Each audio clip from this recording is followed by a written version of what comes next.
Bonsoir.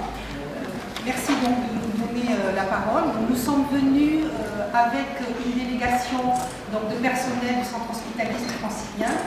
Et donc là, je vais faire une intervention au nom de l'intersyndicale CGT Sud Santé et Force ouvrière.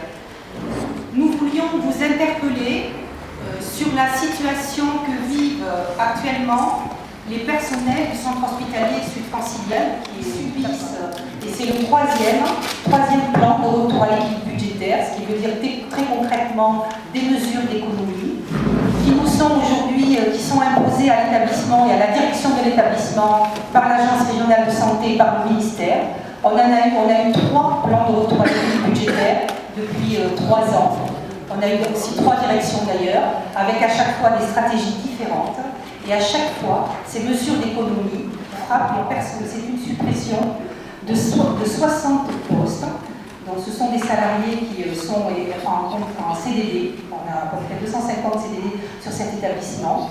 Et ces suppressions de postes vont se faire sur les 3 mois qui vont arriver. Elles sont en partie faites puisqu'elles touchent pour l'essentiel, le plus gros service qui est touché, c'est celui où il y a le plus de CDD. C'est donc le secteur du bio-nettoyage, c'est-à-dire que ce sont les agents qui assurent l'hygiène hospitalière sur cet établissement.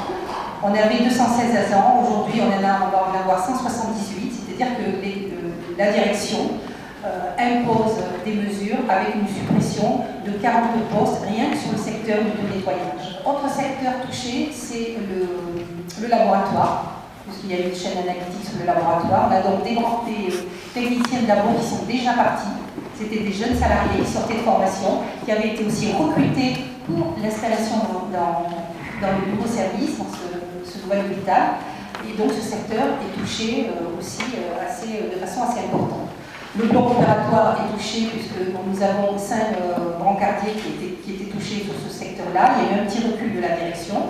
Il y a eu des interventions de médecins sur le secteur du bloc opératoire. Donc là aussi, il y a des suppressions de postes. On a 5 suppressions de postes de préparateurs en pharmacie. Et on a des suppressions de postes de soignants. C'est-à-dire qu'à l'heure actuelle, au centre hospitalier francilien, on a en particulier des aides-soignantes qui se sont vues leur contrat. Le problème, c'est que malheureusement, l'ARS et le ministère n'ont aucun pouvoir sur aucun des deux. Vous le savez bien. Le conseil municipal non plus. Donc, je prends bonne note de ce que vous avez dit. Le rapport sera fait au président de l'ARS.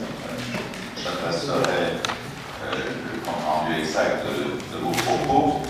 Mais c'est bien que nos pouvoirs sont malheureusement infimes. Suffisamment d'éléments fournis par l'intersyndicale pour arriver à bâtir très rapidement un texte et dès ce soir, les conseils municipaux pouvoir voter cette motion. On va voter un texte ce soir que j'ai pris en même temps que le conseil municipal, d'accord? Voilà. Donc vous le soumettez aussi à oui, d'accord, en plein séance, je le soumettrai, oui.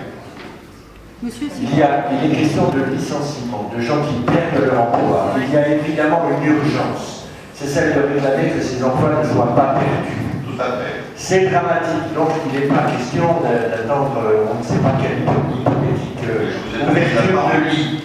En tout cas, personnellement, je ne voterai pas une motion qui ne dirait pas simplement qu'il faut arrêter tout de suite ces suppressions de postes.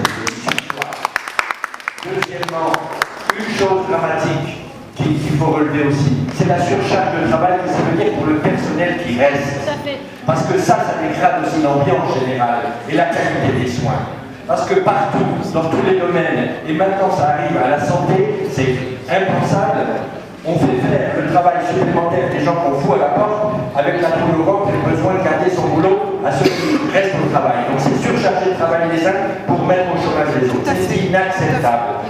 Toujours, c'est toujours vrai et encore plus dans les services publics et la santé. Et donc il faut une motion du Conseil très ferme qui dit non à ces suppressions de postes, dans aucun des postes.